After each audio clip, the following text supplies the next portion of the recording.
The estate was breathtaking. White roses lined every pew, their petals so perfectly placed it looked less like a wedding and more like a dream someone had designed with their bare hands. 200 guests sat in silk-draped chairs, shoulders touching, faces glowing under the warm light pouring through stained glass windows. String quartets filled the air with something so achingly beautiful that several women in the front rows were already reaching for their tissues. And the bride hadn't even appeared yet. Then the doors opened, and she walked in. Serena Vale moved down that aisle like every step was a quiet declaration. Chin lifted, bouquet steady, eyes locked on the man waiting for her at the altar. Her gown caught the light. The room held its breath. Mothers squeezed their children's hands.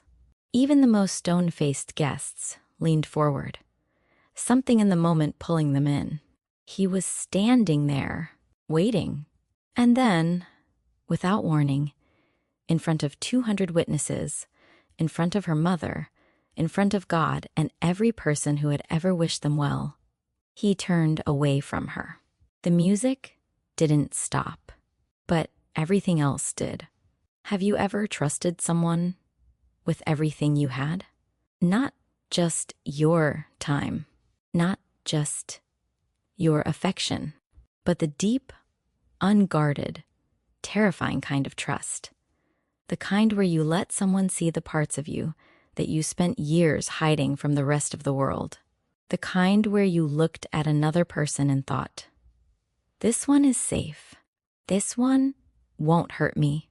And then they did. Not in a small way, not in a quiet, private way that the two of you could work through behind closed doors. In front of everyone. At the exact moment you were most open, most vulnerable, most certain that your life was finally moving in the right direction. They chose that moment to pull the floor from beneath your feet. If you have ever loved someone completely and been blindsided by a betrayal you never saw coming, this story is going to touch something deep inside you. And if you haven't, pay very close attention, because the signs were there. They are always there. The question is never whether the warning exists. The question is whether we are willing to see it. Here is what nobody talks about when they tell love stories. They show you the proposal. They show you the flowers and the ring and the tears of joy. They package it beautifully. The rich, successful man, the genuine, hard-working woman. Two people from completely different worlds finding each other against all odds. And from the outside, it looks like everything a love story is supposed to be. What they don't show you is what happens behind the polished surface. They don't show you the business partner sitting in the shadows, watching that relationship with cold, calculating eyes, running numbers in his head that have nothing to do with love and everything to do with money, control, and what he stands to lose if this wedding actually happens. They don't show you how easily a man who genuinely loves a woman can be turned against her, not through dramatic confrontation, but through quiet, persistent, poisonous whispers delivered by someone he trusts. And they absolutely do not show you what it costs a woman to walk down an aisle and hand someone her whole heart, only to watch him set it down in front of everyone and walk away. That is the story we are telling today. So stay with me today, because this story has layers. We are going to go all the way back to the beginning, to a small town in Cincinnati, Ohio, where a young woman with nothing but determination and a design portfolio made a decision that would change the entire trajectory of her life. We are going to watch her build herself from the ground up, brick by brick, with no safety net and no one handing her anything. We are going to meet a billionaire CEO who had every material thing the world could offer, and was quietly starving for something real. We are going to watch two people find each other in the most unexpected way, fall in love in the most genuine way, and build something together that looked, by every measure, like the real thing. And then we are going to watch one man, one trusted, dangerous, coldly motivated man, take a carefully constructed lie and use it to destroy everything. We will find out what Serena did when the smoke cleared. We will find out what the truth cost the man who chose to believe a lie. And we will find out whether some bridges, once burned, can ever be crossed again. Welcome back to Elite Obsession Stories, the channel where we go beyond the headlines, beyond the surface, and deep into the stories that remind us what it truly means to be human. If you are returning, thank you. Genuinely. Your support, your comments, your loyalty to this channel mean more than you know. And every single story we tell here is crafted with you in mind. And if you are brand new here, welcome home. You picked a remarkable story to walk in on. This one is going to stay with you. We tell stories here that entertain, yes. But more than that, we tell stories that teach. Every narrative on this channel carries a lesson worth carrying into your own life. We believe that the right story, told the right way, has the power to shift something inside you. And that is exactly what we set out to do every single time. Now, before we go any further, if you are new here, please hit that subscribe button right now and turn on your notifications. Stories like this one drop every week. And trust me, you do not want to miss what is coming. We are just getting started. Now, let me tell you about two people. One grew up with nothing and built herself into someone extraordinary. Not because the world made it easy, but because she refused to let it break her. She was the kind of woman who walked into a room and didn't demand attention. She simply deserved it. Quietly, completely. The kind of woman who loved with her whole chest, held nothing back, and believed, truly believed, that the man standing at that altar was the safest place she had ever landed. The other grew up with everything. And somehow, that was its own kind of poverty. Wealth without warmth. Achievement without belonging. A man who had conquered every boardroom he had ever walked into, yet had never quite learned how to fight for the things that actually mattered. Together, they were something rare, and someone could not allow that. This is the story of a betrayal that happened in 60 seconds, and the healing that took everything Serena Vale had. This is the story of what greed does to good people. And this, above everything else, is the story of a woman who was left at the altar and still walked out with her dignity, her strength, and ultimately, her victory completely intact. Let us begin. Cincinnati, Ohio, is the kind of place that teaches you things without ever sitting you down for a lesson. It teaches you through the sound of your mother's alarm clock going off at 5 in the morning. Every morning, without complaint, without fail. It teaches you through the way the heat in the apartment clicks off in February because the bill ran short by $40. It teaches you through the faces of people who worked hard their entire lives and still had to choose, at the end of the month, between the electric bill and the grocery run. Serena Vale grew up in a modest house on the east side of Cincinnati, in a neighborhood where ambition was not a dirty word, but it was a quiet one.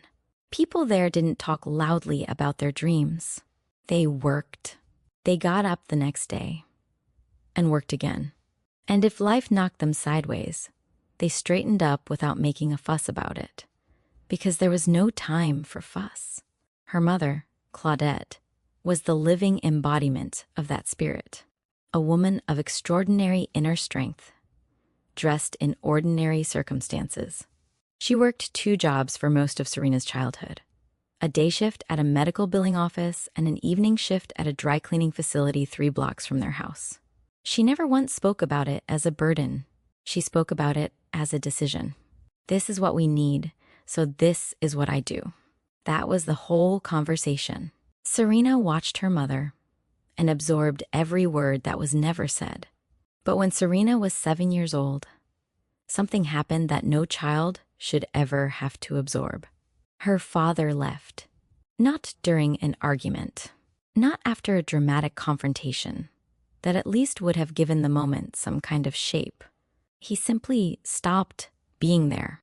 One ordinary Tuesday morning, he was gone, leaving behind a half-empty closet, an old photograph on the dresser, and a silence in the house that took months to stop feeling like a presence. Claudette never broke down in front of Serena. Not once.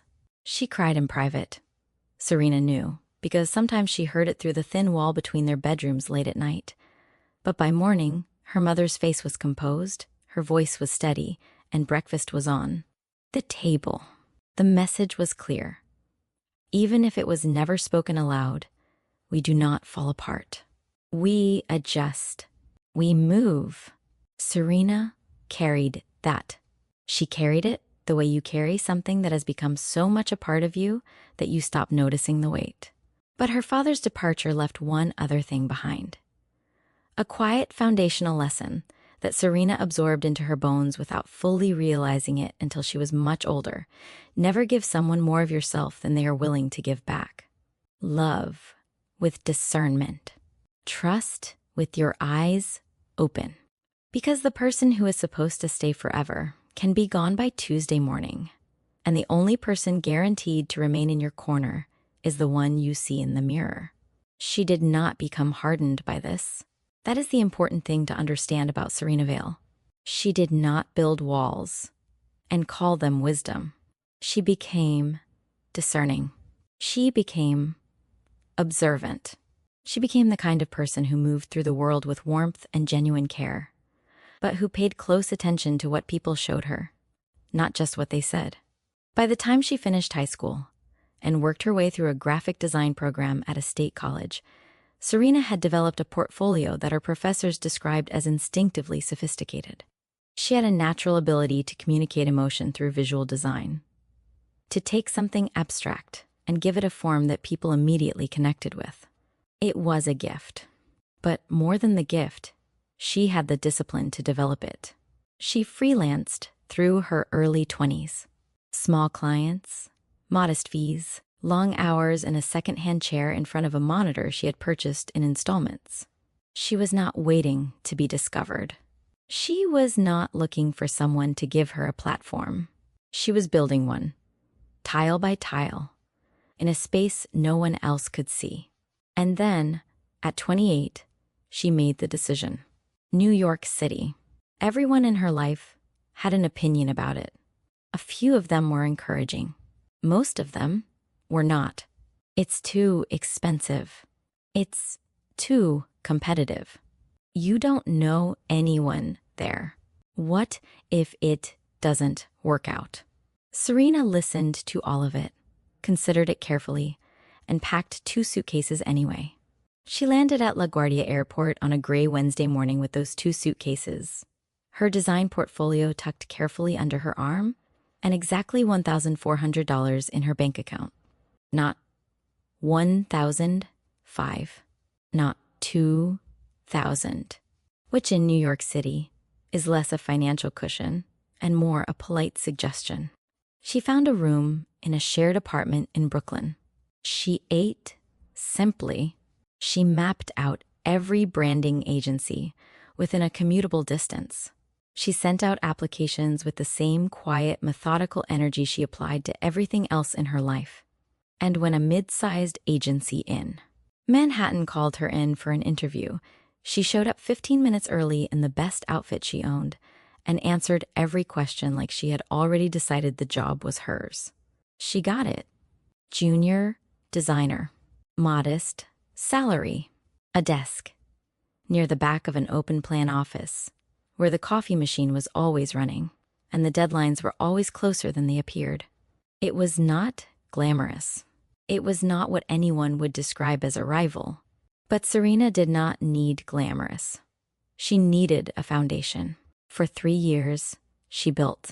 She stayed late when others left. She took on the projects no one else wanted. She asked questions, studied briefs carefully, and invested in her craft with the same single-minded focus her mother had brought to 2 jobs and a house and a daughter to raise alone. She was not loud about any of it.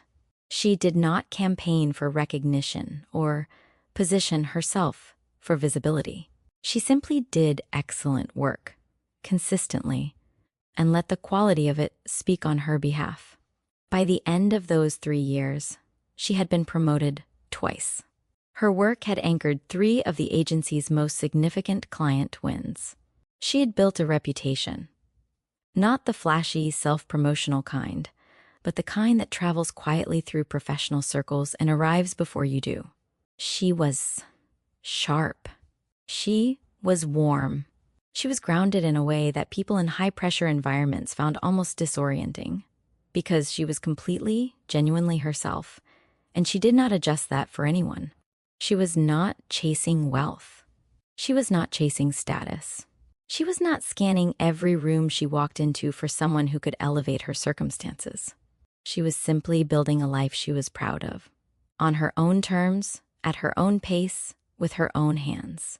Which is exactly why, when she eventually walked into a room and met a man worth $800 million, she gave him her agency card and not her personal number. She was not impressed by what he had. She was waiting to see who he was. If you looked up Damien Cross in any financial publication from the last 5 years, here is what you would find. Founder and CEO of Cross Tech Ventures, a technology investment firm valued at over $800 million. Named to Forbes' list of most influential executives under 40. Twice. Owner of a penthouse apartment positioned above Central Park. The kind of address that other wealthy people reference when they want to establish that someone is genuinely, seriously, wealthy. His schedule was managed by 2 full-time assistants. His name opened doors that most people spent entire careers standing outside of. By every visible measure, Damien Cross had won, and he knew it.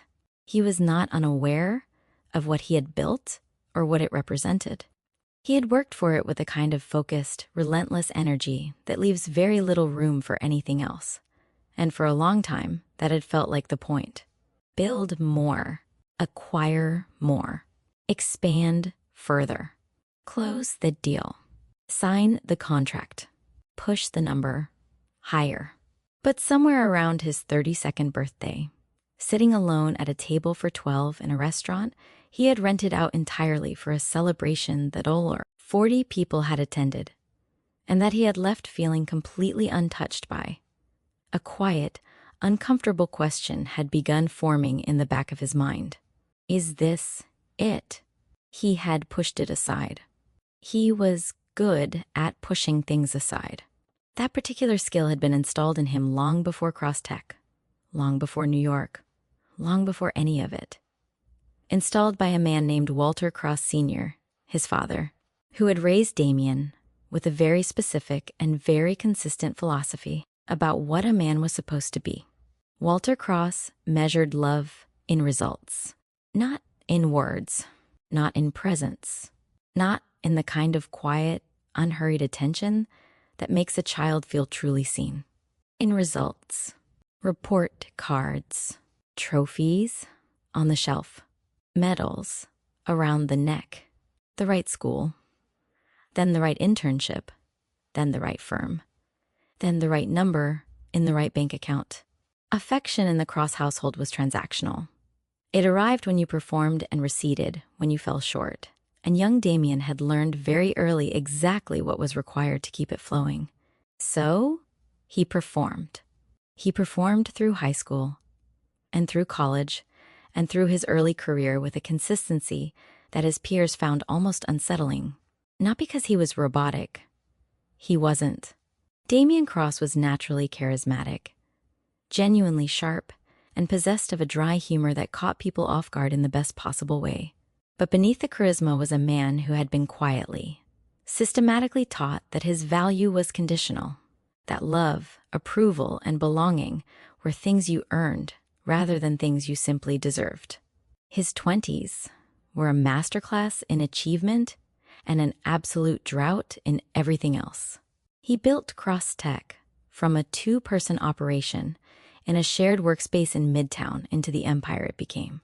He made the right partnerships, took the right risks, and developed an instinct for identifying undervalued companies that his competitors spent years trying to replicate. The wealth accumulated. The recognition followed, and the emptiness. That quiet, persistent emptiness accumulated right alongside all of it. He dated, briefly, and without much genuine investment. The women who moved through his life during those years were accomplished, attractive, and ultimately interchangeable in the way that people become interchangeable when you are not actually present enough to see them clearly. He did not treat them poorly. He simply wasn't really there. What very few people knew about Damien Cross, what the financial profiles and the Forbes features and the gala appearances never captured, was the man that existed in the private margins of his life. Every Sunday morning, without exception, he called his mother. Not a brief check-in, a real conversation. She lived in a modest house in Connecticut, the same house he had grown up in, and she was the one person in his life with whom he had never once performed. She called him on his nonsense with a gentle directness that made him laugh every time. And he told her things in those Sunday calls that he told no one else. He kept a journal, had kept one since his sophomore year of college. The same worn, dark blue notebook replaced with an identical one each time it filled up. He wrote in it at night, usually after midnight, in the particular quiet of his penthouse that felt different from the quiet of a full life, and more like the quiet of a very large, very expensive room with no one in it. And he noticed things. Small things. The way light moved through a room. The exact moment a conversation shifted. From surface to real. He had the instincts of someone who understood people deeply, which made it all the more complicated that he so rarely let people understand him. Then there was Harlan. Harlan Voss had been Damien's business partner for 7 years. They had met in the early days of Cross Tech, when Harlan had brought capital and connections at a moment when Damien needed both, and the partnership had been mutually profitable ever since. Harlan was polished, strategically intelligent, and exceptionally skilled at making himself appear indispensable. Damien trusted him the way you trust someone who has been in the room for every major decision, not because you have ever deeply examined that trust, but because it has simply never been challenged. What Damien had never fully examined was the nature of Harlan's loyalty. Harlan was loyal to outcomes, to numbers, to the preservation of arrangements that served him. He was warm when warmth was useful and cold the moment it wasn't. And he had spent 7 years ensuring that Damien never had a reason to look closely enough to notice the difference. Those who worked closely with both men had noticed certain things. The way Harlan's smile never quite reached his eyes when Damien's attention was directed elsewhere. The way he cataloged information about the people around Damien with a precision that went beyond professional interest. The way his opinions about Damien's personal life were always delivered softly, carefully, just concerned enough to sound genuine, just pointed enough to plant something. Nobody said anything, because Harlan was never obvious about it. He was never anything as clumsy as obvious. And Damien, who had spent a lifetime being highly perceptive about everyone except the people closest to him, had no reason yet to look. That reason was coming, but it would arrive too late. The Midtown Children's Foundation Gala was the kind of event that existed at the intersection of genuine charity and strategic visibility. The venue was a converted historic ballroom on Fifth Avenue, dressed for the evening in deep navy and gold, long draped tables, towering floral arrangements, candlelight bouncing off polished surfaces, and the carefully curated jewelry of the city's most influential guests. Waitstaff moved through the crowd with practiced invisibility. A string quartet occupied a raised platform near the far wall. Outside, black cars lined the street in an unbroken row. Inside, everyone was performing some version of themselves.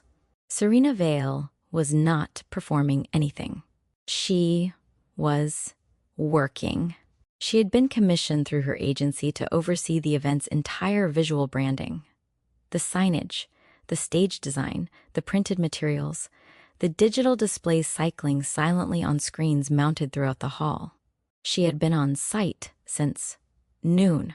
It was now approaching 9 in the evening, and she was moving through the crowd with a headset around her neck and a clipboard in her hand, cross-referencing her checklist against the room with the focused precision of someone who had not sat down in 9 hours.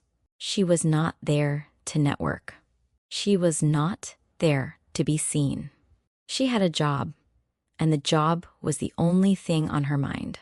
Which is why, when one of the freestanding display installations near the terrace entrance developed a structural issue 40 minutes before the keynote address, a weighted base that had shifted, threatening to bring the entire panel down, Serena dealt with it herself. She found the tools she needed in the event coordinator's supply kit, got on her knees in her work clothes without a second thought, and spent 12 minutes quietly, methodically fixing the problem before anyone in the main hall had even noticed there was one. She was still catching her breath from it, leaning against the terrace railing and letting the cool evening air do its work, when she heard a voice behind her. "You just rewired that whole installation." She turned around. The man standing in the terrace doorway was well-dressed in the particular way that genuinely wealthy people are well-dressed. Not loudly, not obviously, but with a quality of fabric and fit that registered somewhere below conscious thought. He was looking at her with an expression she didn't immediately recognize, because it was not the expression she usually received from men at events like this one. It wasn't appraisal. It was something closer to genuine, unguarded impression. "Someone had to," she said, and turned back to the railing. "He didn't leave. Damien Cross," he said, moving to stand a few feet to her left, giving her space without retreating from the conversation. "I know who you are," Serena replied. She had researched every major donor before the event. It was part of her preparation. "Serena Vale. I'm with the branding team. The branding team that fixes structural installations at 9 o'clock on a Friday night. The job doesn't stop because the hour is inconvenient." He was quiet for a moment. Below them, the city moved with its usual indifferent brilliance. Lights and motion and the low, constant hum of a place that never fully exhaled. "I came out here to get away from the noise," he said eventually. "Not as a complaint, just as a fact." "So did I," she said. "Except I'm going back in about 30 seconds. He laughed. It was a short, genuine laugh, the kind that happens before a person has time to curate it. And something about the realness of it made Serena glance at him sideways. "Can I get your card?" he asked. She reached into the slim holder, clipped to her clipboard, and handed him one without ceremony. Her agency card. Name, title, email, agency website. Nothing personal. He looked at it for a moment, then at her. Something shifted slightly in his expression. Not disappointment, but recalibration, like a man who was accustomed to a certain kind of response and had just received a completely different one. "Thank you," he said. "Enjoy the rest of the evening," Serena replied, and walked back inside. 2 days later, a formal project inquiry arrived at the agency addressed specifically to Serena's attention. Crosstech Ventures was seeking a branding team to lead a full visual identity overhaul for one of its subsidiary companies. The budget was substantial. The timeline was clear. The request was entirely professional. Her creative director forwarded it to her with a single line. "I think this one came through you. Your call on how to handle it." Serena read it twice, set it aside, read it a third time, and replied with a meeting request for the following Tuesday. She told herself it was because the project was genuinely interesting. The scope was exactly the kind of work she had been building toward. The budget would be the largest she had ever managed independently. These things were all true. She chose not to examine too carefully whether they were the only things that were true. The first meeting was held in a cross-tech conference room on the 38th floor, with floor-to-ceiling windows overlooking the city and a table long enough to seat 20. Damien arrived without assistance, which surprised her. He had reviewed her portfolio before the meeting. Thoroughly, she could tell, because the questions he asked were specific and perceptive, rather than the broad, performative kind that clients asked when they wanted to appear engaged without actually being so. They spent 90 minutes on the project brief. It ran 40 minutes longer than scheduled, because the conversation kept finding its way to interesting places. He challenged her on two of her initial creative instincts in ways that were direct but never dismissive. She pushed back on one of his brand assumptions with a clarity and confidence that made him stop mid-sentence and reconsider. By the end of it, the project was confirmed. Something else was quietly in motion.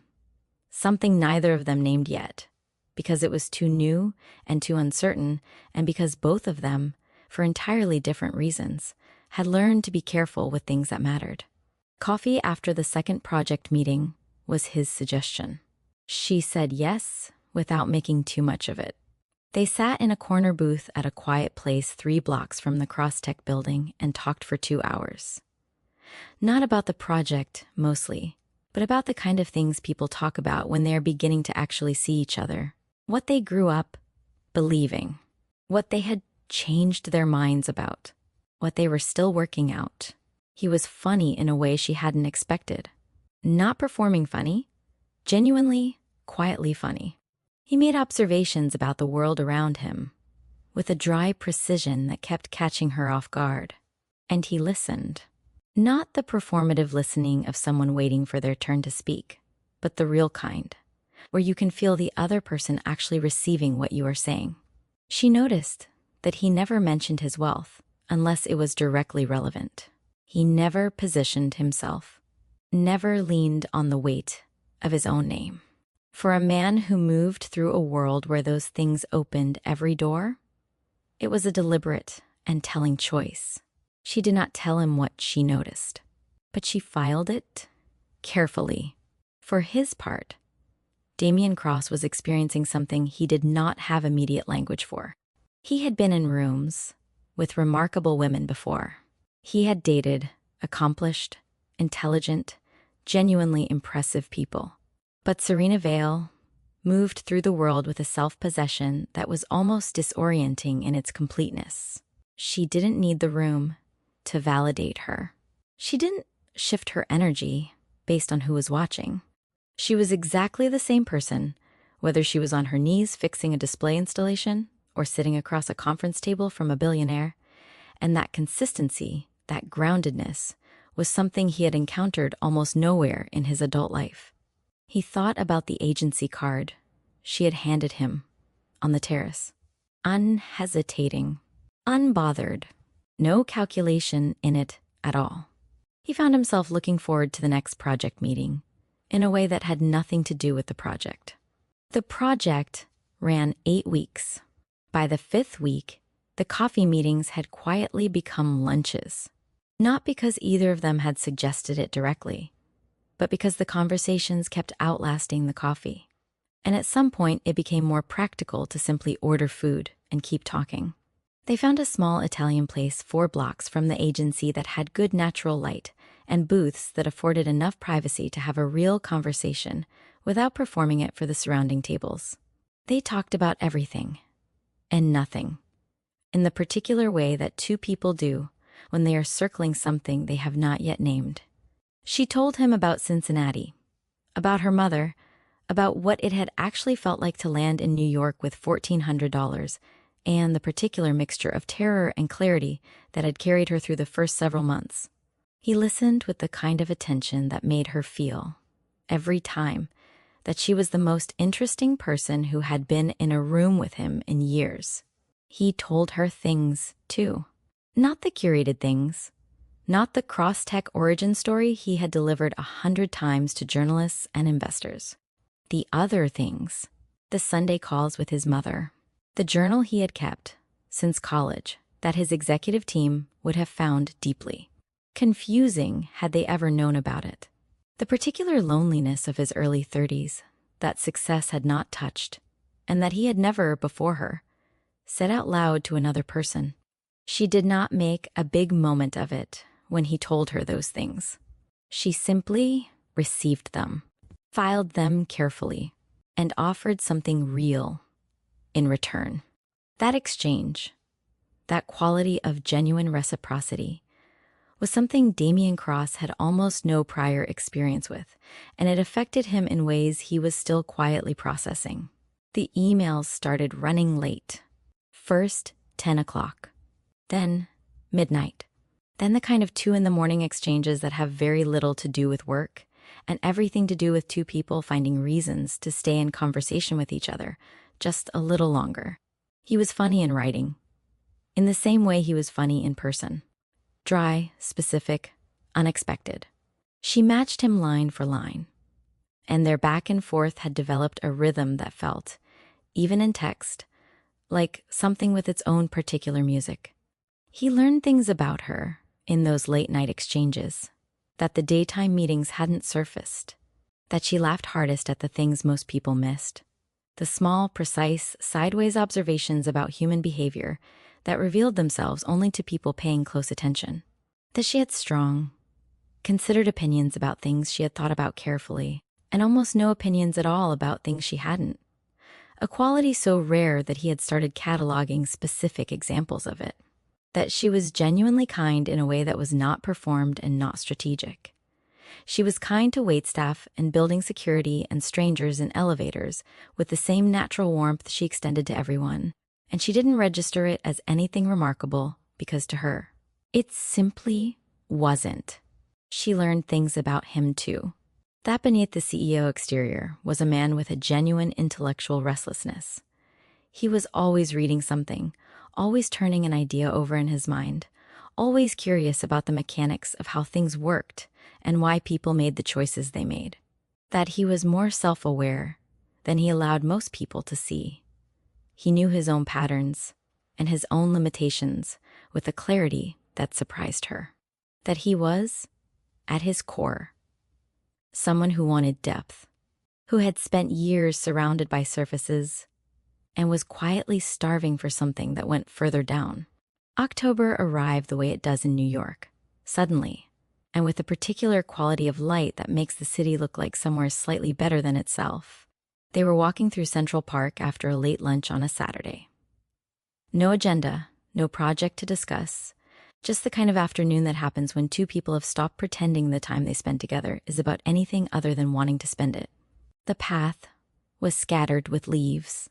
The air had that clean, cool edge that felt like the city finally exhaling after a long summer. They were mid-conversation about something. She could not later remember exactly what, when he reached over and took her hand. No announcement, no significant pause before it.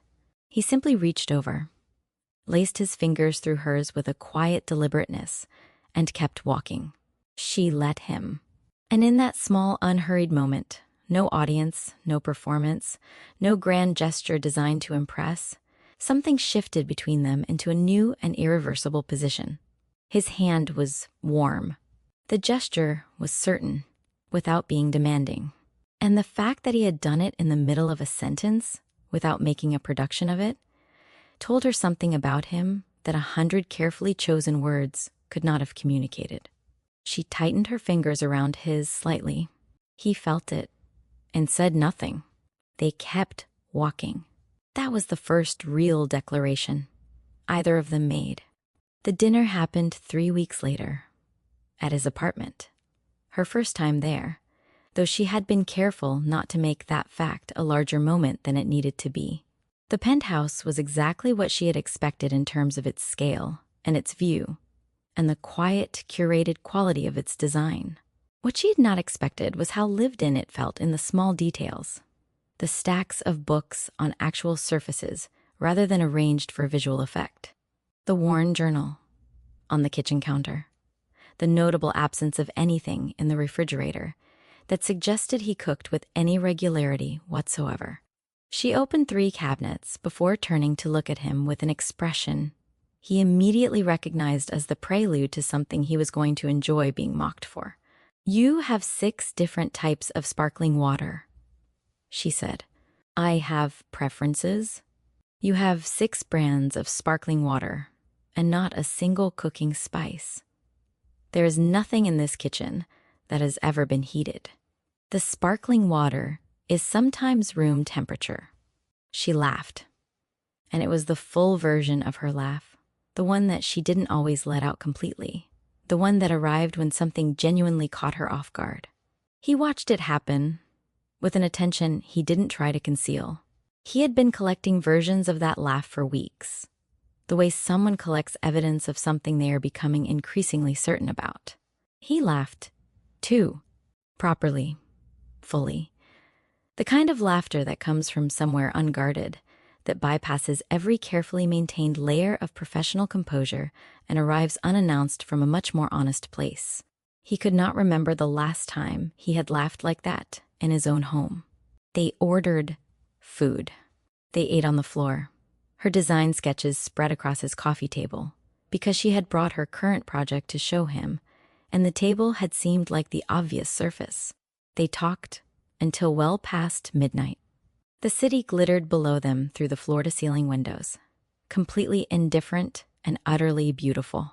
When the conversation finally found a natural quiet, he looked at her, really looked at her, the way he had been looking at her for weeks, but had not yet allowed to land fully, and she looked back without flinching, the way she did everything, directly, openly, without pretense. He leaned forward. She met him exactly halfway. Their first kiss was quiet and certain, and tasted like something that had been waiting a long time to happen. It lasted only a moment before they both pulled back slightly, not from hesitation, but from the particular reverence that accompanies something you recognize as significant. He rested his forehead briefly against hers. Neither of them spoke for a moment. Then she picked up her design sketch and said, "So, what do you think about this color palette?" And he laughed again, softer this time, and looked at the sketch, and the evening continued as though the ground beneath it had not just permanently shifted. 3 months after the charity gala, on an unremarkable Wednesday evening, he told her he was falling in love with her. They were sitting on the floor of her apartment in Brooklyn. Her design sketches were spread across the coffee table, as they often were. The lamp in the corner threw warm light across the room. He said it in the middle of a conversation about something else entirely, not as a performance, not as a moment he had staged, but simply because it was true, and he had run out of reasons to keep it to himself. She put down whatever was in her hands. She turned to face him fully. She held his face in both of her hands with a tenderness so deliberate and complete that something in his chest moved in a way he had no prior reference for. And she kissed him, slowly, with everything she had. For the first time since she was 7 years old and a man had walked out and left a silence where a father was supposed to be, Serena Vale allowed herself to fully believe that someone was going to stay. He proposed on a Tuesday, not a Saturday, not a holiday, not a date that had been circled on a calendar and built up into something that carried the weight of expectation. A Tuesday. Ordinary, unremarkable, the kind of day that asks nothing of you and announces nothing about itself, which was, if you understood Damien Cross at all, entirely the point. He had thought about it carefully. He had considered the grand gestures, the restaurant buyout, the skyline backdrop, the coordinated surprise with friends and family positioned strategically around the room. He had the resources for any of it. He had the connections to make any version of it happen flawlessly. And he had dismissed all of it, because none of it was true to what they actually were. What they were was 2 people who had found each other in a quiet moment on a terrace, who had built something real in coffee shops and late-night emails, and an apartment floor covered in design sketches. What they were did not belong in a performance. It belonged in a moment that felt like them. So he took her back to the terrace. The same venue, the same terrace where she had been leaning against the railing, catching her breath after fixing a display installation, where he had walked out to escape the noise and found, completely without planning for it, the most genuine person he had ever encountered. He had arranged for the space to be available for an hour that evening. He had lined the railing with warm string lights, simple and unelaborate. There was no photographer hidden in the corner, no string quartet, no audience, just the two of them, and the city below, and a ring that had belonged to his grandmother, a woman his mother had described to him once as someone who loved with her whole self and never apologized for it. He had asked his mother to send it 3 weeks earlier. She had called him back immediately, crying before he even finished explaining why he needed it.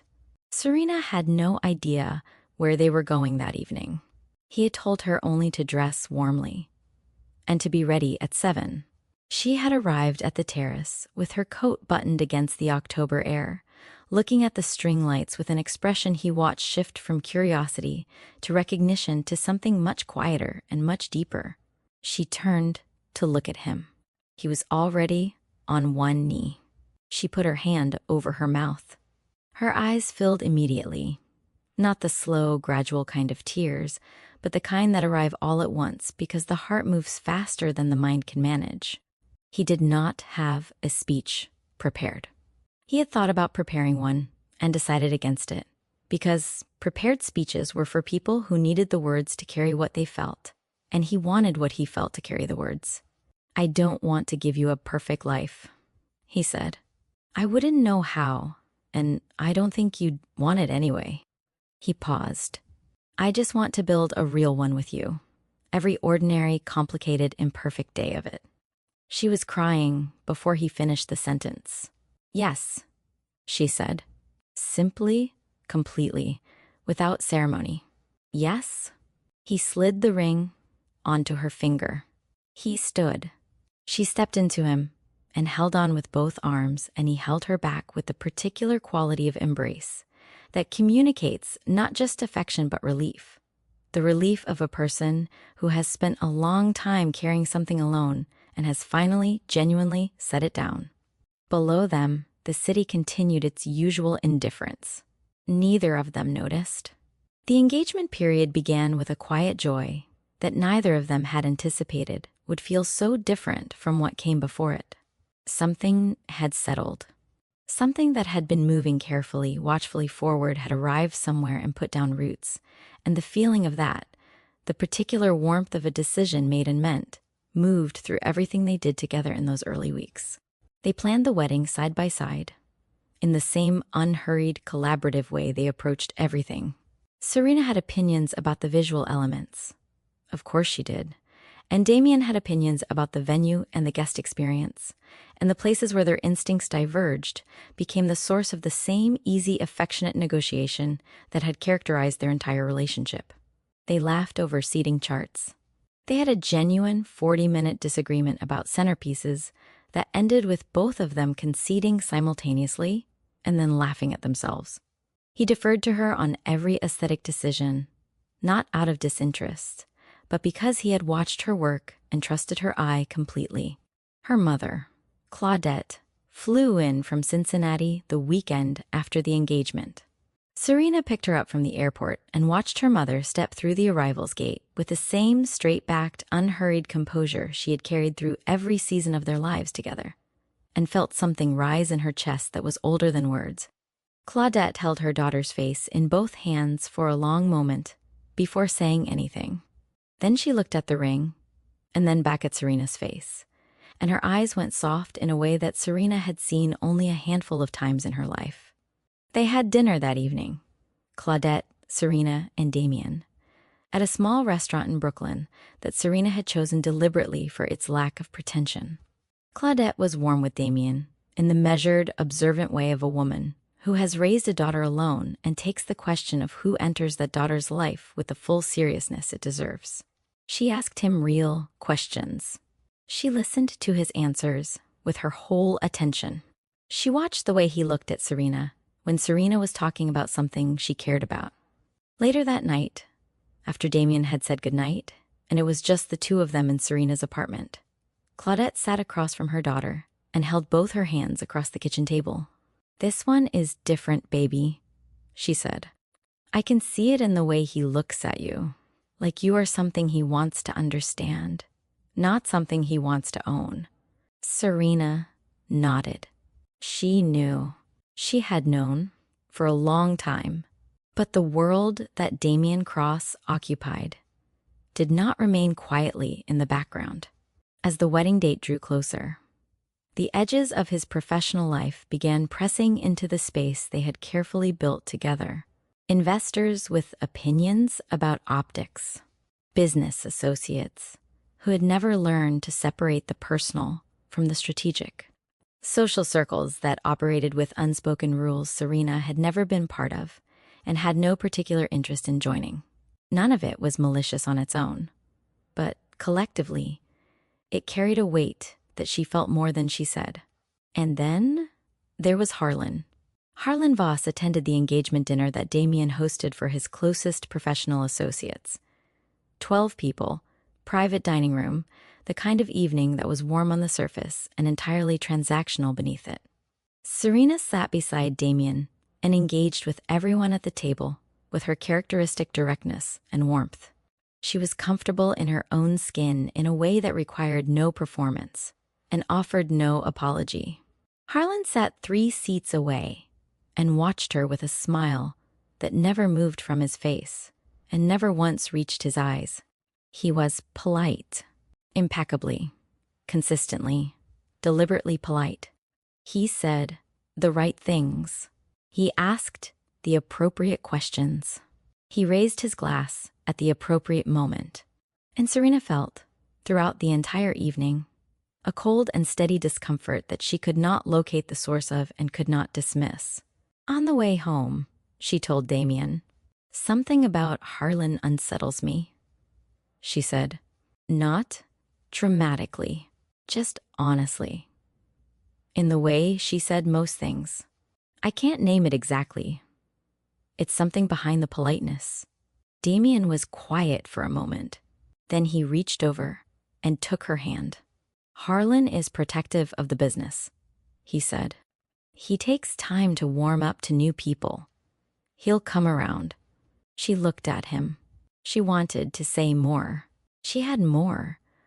A specific, persistent instinct that was trying to hand her something important. But she trusted Damien. She trusted what they had built. And she did not want to introduce tension where there was peace. So she let it go. She would think about that moment many times in the months that followed. That quiet evening in the back of a car, her instinct reaching toward her with both hands, and her own deliberate choice to look away. We are right at the turning point of this story, and I need you completely locked in. If you have not subscribed yet, do it right now, because what happens next is something you will want to talk about. Drop a comment below. Do you trust Harlan? Because everything is about to change. Harlan Voss had not always been a calculating man. Or perhaps he had always been exactly that, and had simply spent years ensuring that the people around him never had sufficient reason to examine it closely. He was the kind of person who understood instinctively that the most effective way to operate without interference was to make yourself appear necessary, to embed yourself so deeply into the architecture of someone else's success that removing you would feel, to them, like removing a load-bearing wall. He had done this with Damien over 7 years with a patience and precision that was, in its own cold way, impressive. Cross-Tech Ventures had made Harlan wealthy. His partnership stake, his negotiated equity positions, his percentage of the deals that Damien's vision and Damien's instincts had generated, all of it had compounded into a financial position that most people would have considered more than sufficient. But Harlan did not think in terms of sufficiency. He thought in terms of control. And for the past 18 months, a specific deal had been moving through Cross-Tech's pipeline that represented the single largest financial outcome of his career, an acquisition. arrangement with a European technology consortium that would, upon completion, deliver Harlan a private payout that existed in a tier entirely separate from his standard partnership returns. The arrangement had been structured quietly. Damien knew the broad outlines of the deal. He did not know everything about the specific terms Harlan had negotiated for himself on the side. Terms that were not illegal, precisely, but that occupied a legal and ethical space that would not survive close scrutiny. Terms that Harlan had been careful to keep at a distance from Damien's direct attention. And then Serena Vale had entered Damien's life. This, on its own, would not have been a problem. Damien had dated before. His previous relationships had been brief, surface-level engagements that had never penetrated the professional sphere in any meaningful way. Harlan had observed them with the mild, detached attention of a man monitoring a variable that posed no real risk. Serena was different, and Harlan recognized it within weeks of her appearance. She was different because Damien was different around her. The guarded, performance-oriented version of Damien that Harlan had spent 7 years successfully navigating. The version that kept its real thoughts in a journal and its real feelings in Sunday phone calls with his mother, had begun, quietly and progressively, to lower its defenses. Damien was more present, more grounded. He was making decisions with a clarity and a personal centeredness that Harlan had not encountered in him before. And a Damien Cross who was emotionally grounded, who had someone in his life that he was genuinely accountable to, who was less isolated and more anchored. That version of Damien was considerably more likely to look carefully at things, to ask questions, to notice details he had previously been too distracted or too lonely to examine. Harlan could not allow that. The lie he constructed was not born in a single moment. It was assembled methodically, the way a careful person builds anything meant to bear significant weight. Piece by piece, each element tested before the next was added, nothing rushed, nothing left to chance. He began with observations, delivered casually, almost as afterthoughts, in the natural margins of business conversations. A comment about how quickly Serena had moved from professional contact to fiancé.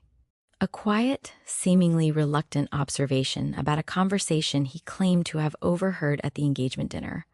Something vague and unverifiable about the way she had spoken about Damien's position to someone Harlan declined to name. Nothing accusatory. Nothing that could be directly challenged. Just enough to introduce a question into the air between them. He knew Damien well enough to know exactly where to aim. Damien Cross had been raised by a father who made love conditional on performance. At his core, beneath the confidence and the success and the genuine warmth he had developed in spite of his upbringing, was a man who had spent his entire life with a low, persistent frequency of a belief he had never fully examined, that he was not entirely worthy of something given freely. That if someone offered him genuine, unconditional love, there had to be a reason, a strategy, an angle he wasn't seeing. Harlan knew this. He had observed it for 7 years, and he aimed directly at it. Over the 6 weeks before the wedding, the comments became more specific, more concerned. Harlan adopted the tone of a reluctant truth-teller, a man who cared too much about his partner to stay silent, even at personal discomfort. He presented fabricated evidence carefully. A screenshot he claimed had been forwarded to him anonymously, its source conveniently unverifiable. A story about something Serena had allegedly said to a mutual acquaintance about Damien's assets and what access to them would mean for her career. Details specific enough to feel credible, vague enough to resist direct investigation. He was never aggressive about it. He never pushed. He planted and stepped back, with the timing of someone who understood that the most effective manipulation never announces itself as manipulation. And Damien, who had spent 7 years trusting this man, who had no framework yet for understanding what Harlan was actually doing, began to absorb it. The change in Damien was not dramatic. It did not arrive as a confrontation or a withdrawal. It arrived as a kind of increasing distance, subtle enough that Serena noticed it primarily as a feeling before she could identify specific evidence of it.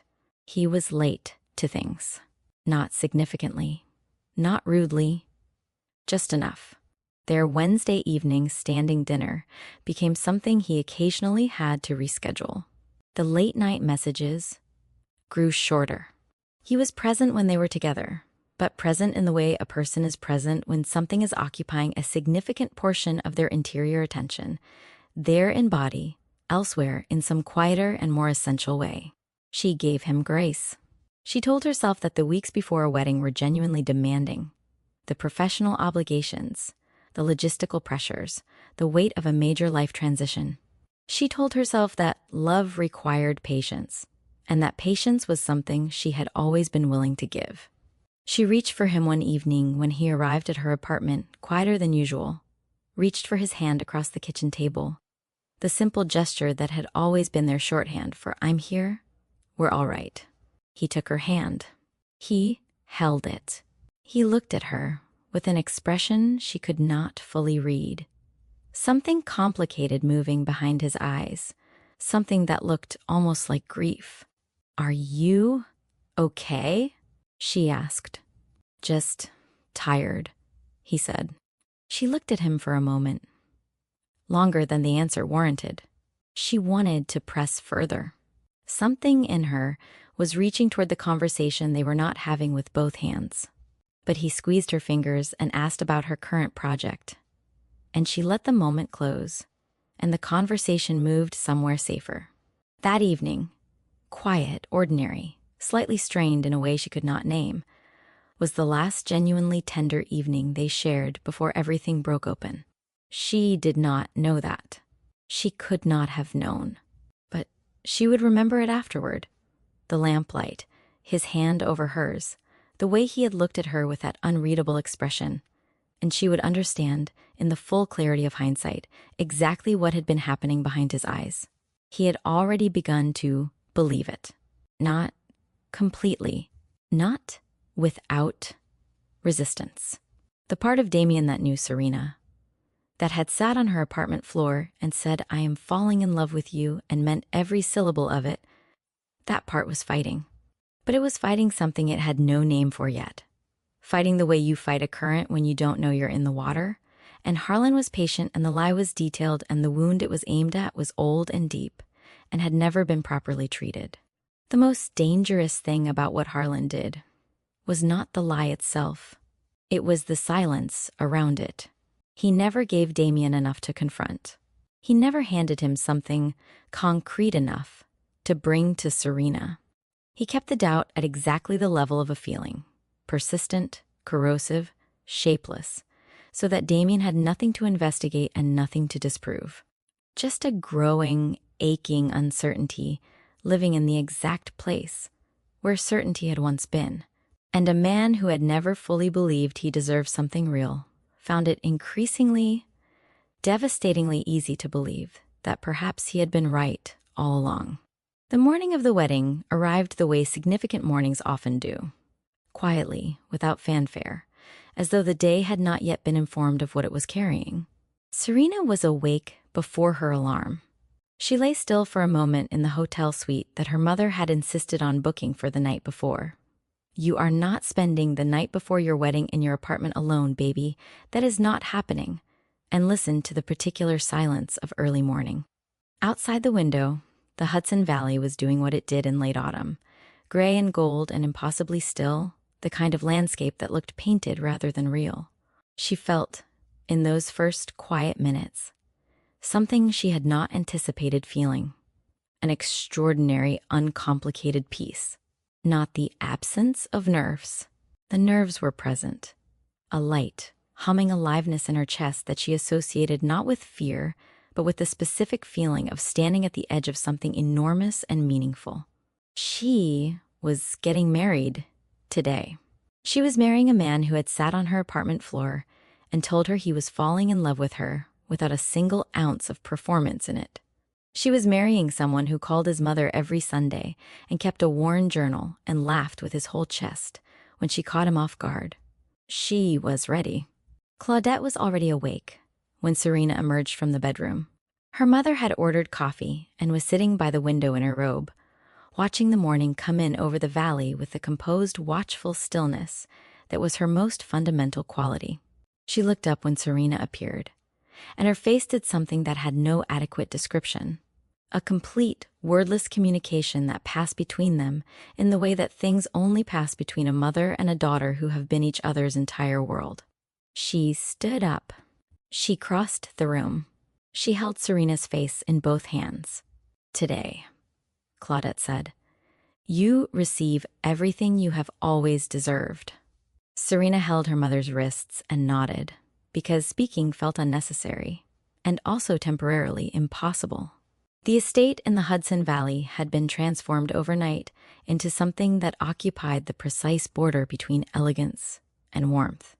White and ivory florals lined every surface, not stiff and formal, but full and slightly wild, the way flowers look when someone has arranged them to feel like abundance rather than performance.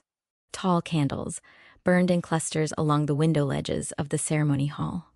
200 chairs were arranged in sweeping rows, each one occupied by someone who had been invited because they actually belonged there. No filler guests, no strategic invitations, just the people whose presence meant something. The guests arrived through the morning and took their seats in the particular hush of people who understand they are about to witness something real. Serena stood at the back of the hall in her gown. The dress was not extravagant. She had chosen it deliberately, clean lines, the finest fabric she could justify, a silhouette that was entirely her own rather than borrowed from any trend or expectation.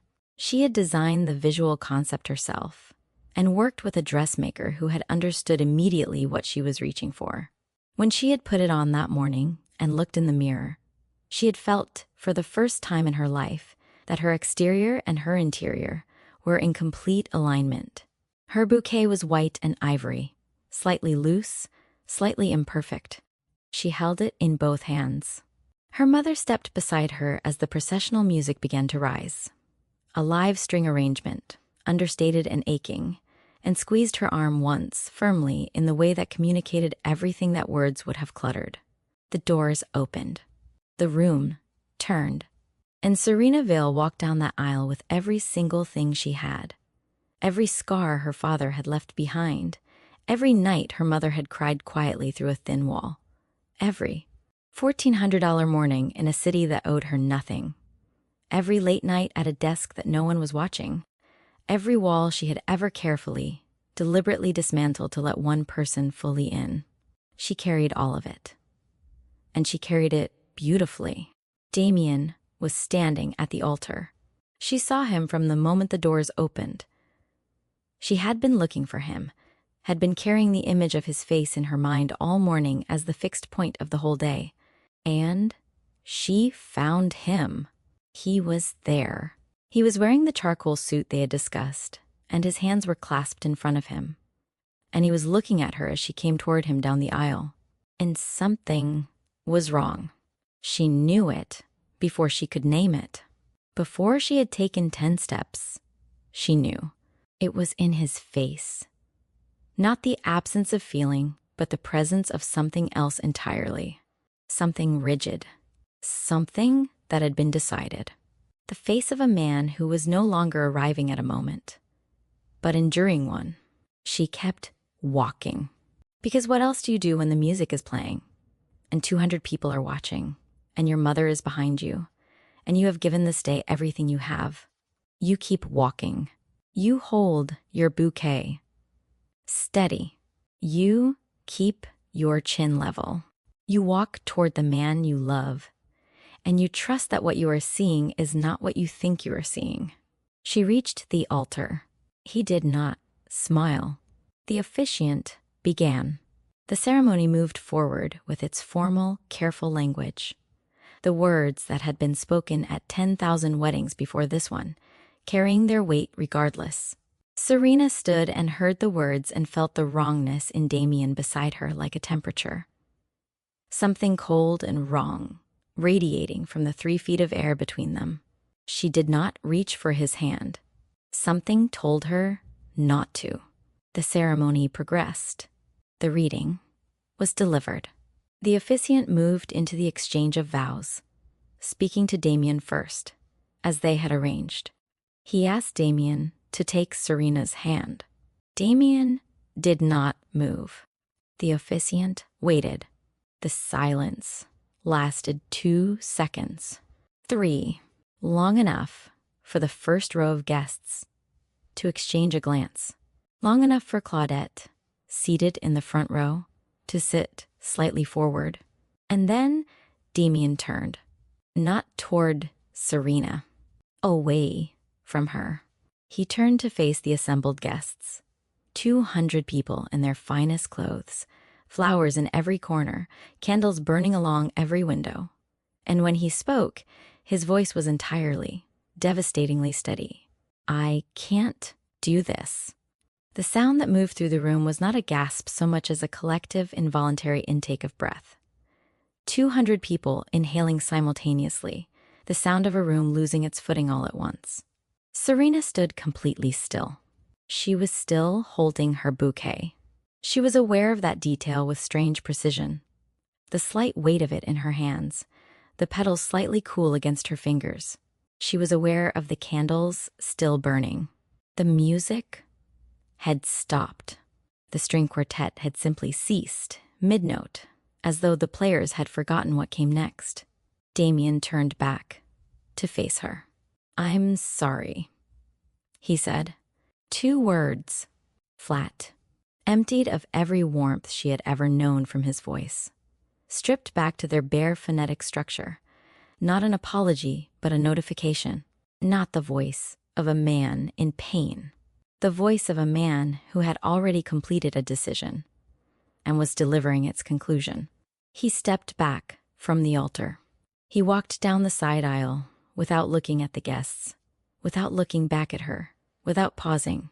His footsteps were audible in the silence. The side door opened. It closed. He was gone. Serena stood at the altar for what felt, from the inside, like a very long time. It was probably 12 seconds. She stood with her bouquet in her hands and the candles burning and 200 people completely, utterly silent around her. And she breathed. 1 breath, then another. She did not crumble. She had not been built for crumbling. Not by Cincinnati, not by an absent father, not by $1,400 and a borrowed dream in a city that owed her nothing. And she was not going to crumble now, here, in front of every witness to the best and worst moment of her life. She felt her mother before she saw her.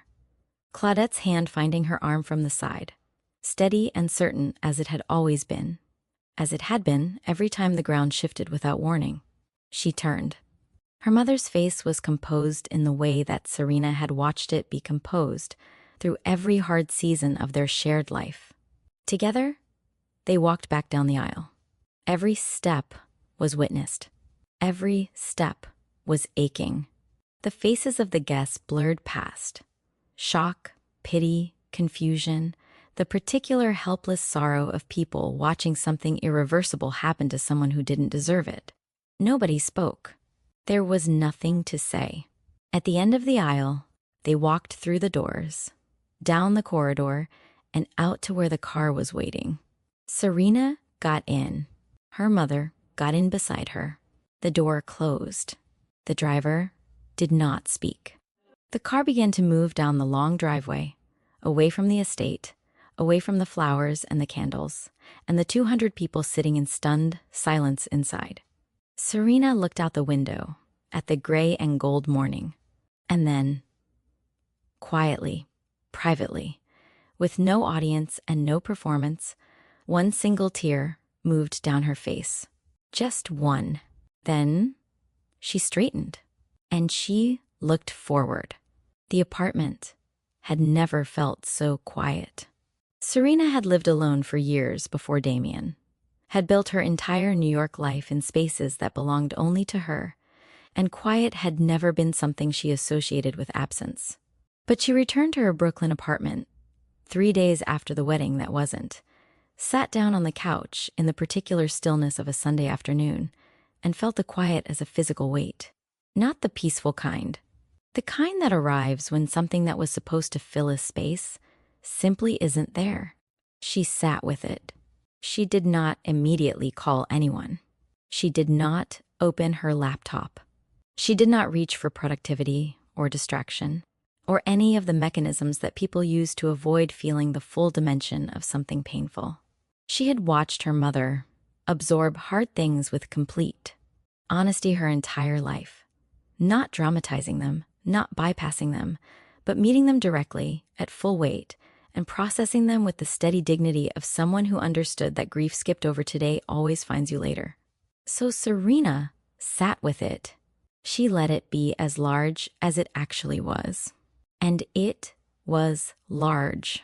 There was no softening that. The altar, the silence, the 2 words delivered in a voice she no longer recognized. "I'm sorry," and the sound of his footsteps walking away down a side aisle while 200 people held their breath. The drive home, her mother's hand over hers, in the back of the car. The particular quality of waking up the next morning and spending 3 full seconds in the gap before memory returned, and then memory returning. She cried. Properly, completely, without an audience. She gave herself that because it was honest and it was necessary, and because pretending otherwise would have been a form of self-abandonment that she refused to practice. Claudette stayed for 2 weeks. Those 2 weeks were not defined by long conversations about what had happened. Claudette was not a woman who processed pain through extensive verbal dissection. She processed it the way she processed everything, through presence, through practicality, through the quiet, steadying business of continuing to live. She made coffee in the mornings. She cooked actual food for the first time in Serena's kitchen, filling the apartment with warmth and the smell of something real. She sat beside her daughter on the couch in the evenings and watched whatever was on television without requiring it to be meaningful. She was simply, completely there, and in that consistent, undemanding presence, Serena began to find her footing. The truth about Harlan began surfacing 10 days after the wedding. It did not arrive as a single revelation. It came the way most important truths come, in fragments, from unexpected directions, assembling themselves into a complete picture gradually enough that each new piece had time to land fully before the next one arrived.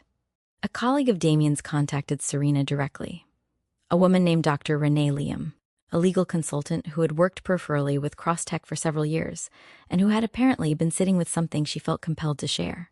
She met Serena at a coffee shop in Midtown and placed a printed series of email exchanges on the table between them. Internal correspondence, spanning 6 weeks prior to the wedding, between Harlan and a contact outside the firm. The content was specific, deliberate, and cold.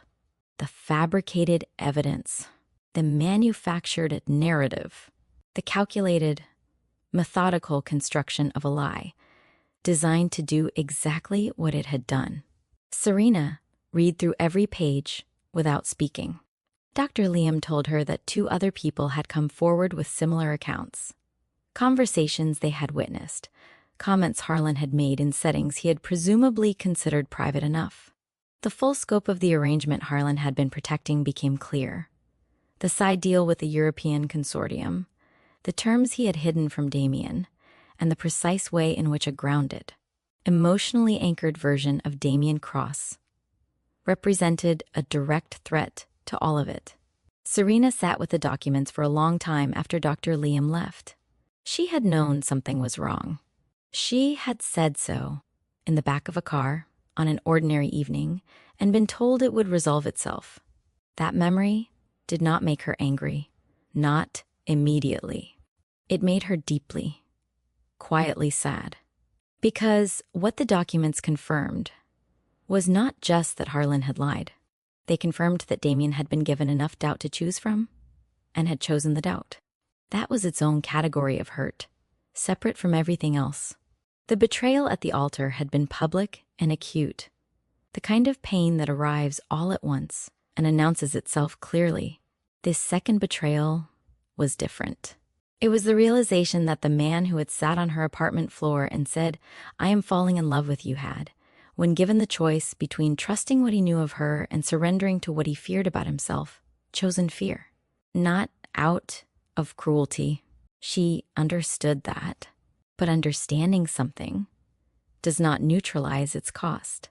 She went back to work on the Monday of Claudette's second week. Not because she was fully recovered, but because returning to her craft was not an escape from herself.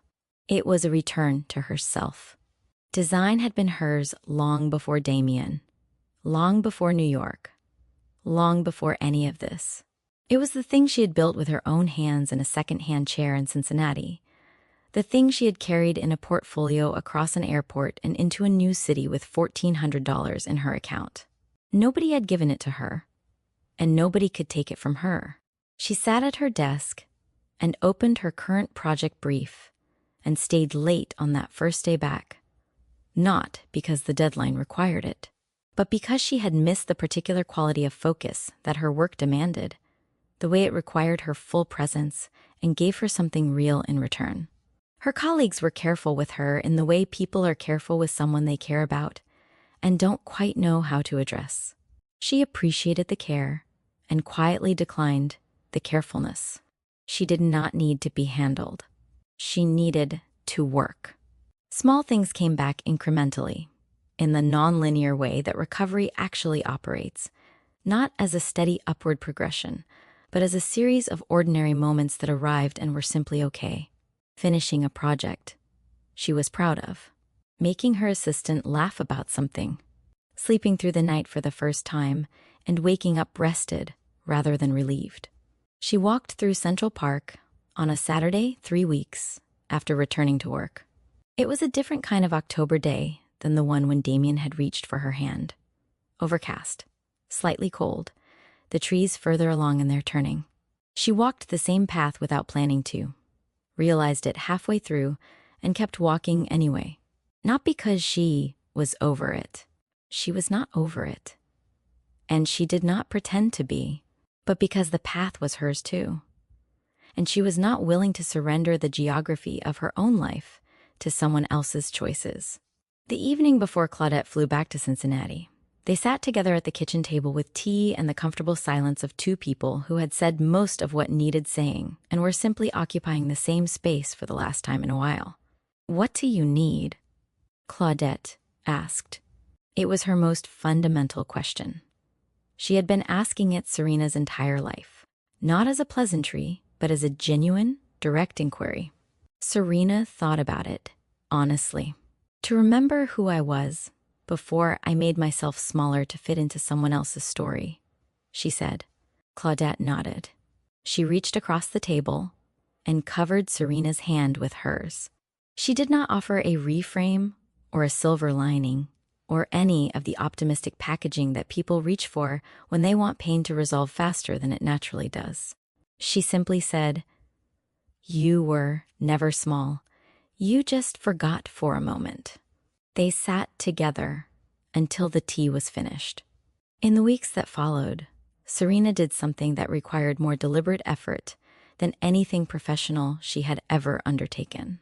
She chose, consciously and repeatedly, not to be defined by what had happened to her at that altar, not to pretend it hadn't happened, not to rush past it, not to build new walls and call them growth, but to carry it honestly, integrate it fully, and continue forward as the complete version of herself, including the part that had loved someone genuinely and been hurt for it.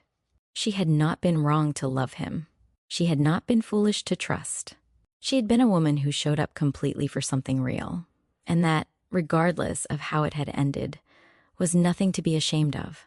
It was, in fact, something to be extraordinarily proud of. Damien Cross discovered the truth on a Thursday morning.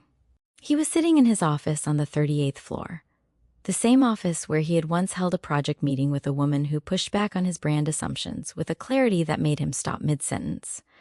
When Dr. Renee Liam's documentation arrived in his inbox, forwarded without comment by a member of his legal team who had been sitting on it for 72 hours, uncertain of the appropriate channel, and ultimately deciding that the most appropriate channel was simply the direct one. He read it once. Then he sat back in his chair and looked at the ceiling for a long time. Then he read it again. The complete picture assembled itself with a horrible, irreversible clarity. The fabricated screenshots, the manufactured conversations, the precise surgical targeting of the specific fear that Harlan had spent 7 years quietly mapping, the fear that lived in the part of Damien that his father had built and that he had never fully dismantled. Every planted comment, every carefully timed withdrawal, every concerned, reluctant, poisonous delivery, the side arrangement with the European consortium, the money, the motive, all of it laid out in documented detail, explaining with complete coherence exactly what had been done to him and exactly what he had then done with it. He had taken a carefully aimed lie and carried it to the altar. He had stood in front of 200 people and a woman who had never given him a single genuine reason to doubt her, and he had chosen the lie over everything he actually knew to be true. Not because the evidence was overwhelming, not because Harlan had proven anything, but because the wound was old and deep and had never been treated, and Harlan had known precisely how to press it. Damien sat with that for a long time. The professional consequences of Harlan's scheme were significant and would be addressed through the appropriate legal channels. His attorneys were already involved, and Harlan's position at Cross Tech would not survive the week. That process was in motion and would resolve itself in the methodical, documented way that professional betrayals resolve when there is sufficient evidence and sufficient will. That was not what Damien was sitting with. He was sitting with the image of Serena walking down the aisle with her bouquet in her hands and her chin level and her eyes carrying every hopeful, unguarded thing she had ever allowed herself to feel, and the image of himself standing at that altar, already decided, already gone. While he was still standing there, he had not been deceived into something he hadn't chosen. He had been handed a reason to choose what part of him had always been afraid to fully commit to, and he had taken it. That distinction, once seen clearly, could not be unseen. He reached out to Serena 6 weeks after the wedding, not immediately.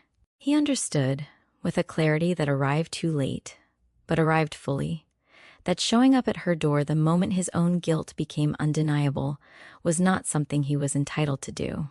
He had no right to manage his own discomfort by placing the weight of his remorse on the person he had harmed. So he waited. He worked with a therapist for the first time in his adult life, not to prepare for a conversation with Serena, but because it was long overdue and because the events of the past several months had made it impossible to continue postponing the work of understanding himself. When he did reach out, it was a single message.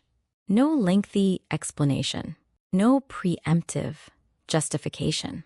He asked if she would be willing to meet him briefly, not to relitigate anything, not to negotiate anything, simply because he had something to say to her that she deserved to hear directly and that he needed to say in person. She agreed.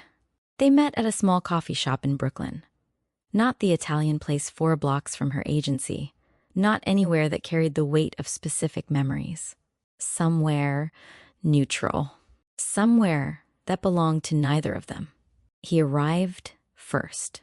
He was there when she walked in, and he stood when he saw her, not as a performance of courtesy, but because sitting while she approached felt wrong in a way he couldn't have articulated but didn't need to. She looked like herself. That was the first thing he registered. Not diminished, not hardened, not performing recovery for his benefit. Simply, completely herself, The same self-possessed, grounded, direct presence that had stopped everything in him the first time he encountered it on a terrace with a headset around her neck. She sat down. She looked at him with the open, level attention that had always been her way. She did not make it easy for him by filling the silence. She simply waited. He did not give her an explanation. She already knew the facts. He was aware of the documentation, aware that she had been informed long before he had. What he gave her instead was the truth beneath the facts. "I knew you," he said. "Not perfectly, not completely. But I knew enough. I knew what you were and what you weren't. And when I was given a reason to doubt that, I took it. Not because Harlan proved anything. Because some part of me found it easier to believe I'd been wrong about you than to believe I was actually worthy of what was real between us." He paused. "That is not something I am asking you to forgive. It is something I needed to say to you directly, because you deserve to hear it that way." Serena was quiet for a moment. Then she said, "You didn't lose me at the altar, Damien." Her voice was even, clear, not cruel and not tender, simply honest. "You lost me the moment you chose to believe a lie rather than walk to me directly and ask for the truth. The altar was just where it became visible." He nodded. He had known that. Hearing her say it was different from knowing it. "I hope you do the work," she said. "Not for me, for yourself. Because you are capable of being someone worth trusting. I saw that clearly, and I was right about it. You just have to decide to become him on purpose." She stood. She picked up her bag. She looked at him one last time with an expression that carried no residual bitterness and no invitation. Simply the complete, dignified closure of a woman who had processed her grief honestly, reclaimed her own narrative fully, and was moving forward with everything intact. "Take care of yourself," she said. And she walked out. Months later, on an ordinary Tuesday morning, Serena Vale sat at her desk in an office that now had her name beside the door. Creative director, a title she had been offered and accepted with the same quiet confidence she brought to everything, and opened a new project brief. Outside her window, the city moved with its usual relentless energy. Her coffee was getting cold because she had forgotten it, which happened every time she got absorbed in something interesting. Her current project was the most ambitious of her career. She had 3 ideas already forming, and a blank page in front of her, and the particular electric feeling in her chest that arrived when she was about to create something good. She was not waiting for anything. She was not watching the door. She was not carrying the altar like a wound, or the love story like a cautionary tale. She was simply here, fully, completely here, in a life she had built with her own hands, for the second time, from the inside out. And it was, in all its ordinary, imperfect, completely hers reality, more than enough. Real love is not the absence of fear. It is the decision to choose truth over fear, again and again, even when fear is louder. The person who cannot make that choice is not ready, and no amount of love on your part can make them ready for you. Walk away from what diminishes you, not with anger, not with bitterness, with the full, unshakable knowledge of your own worth, and the quiet certainty that something real is never lost. It simply finds its proper form. You are not the thing that happened to you at your worst moment. You are everything you chose to do afterward. If this story moved you, if Serena's strength touched something real inside you, please give this video a like right now, share it with someone who needs to hear it today, and subscribe to Elite Obsession Stories for more narratives that go deeper than the surface. And I genuinely want to hear from you in the comments. Was Damien worth forgiving? Did Serena make the right call? Drop your thoughts below. because this community is built on real conversations, and I read every single one. Thank you for being here. We will see you in the next story.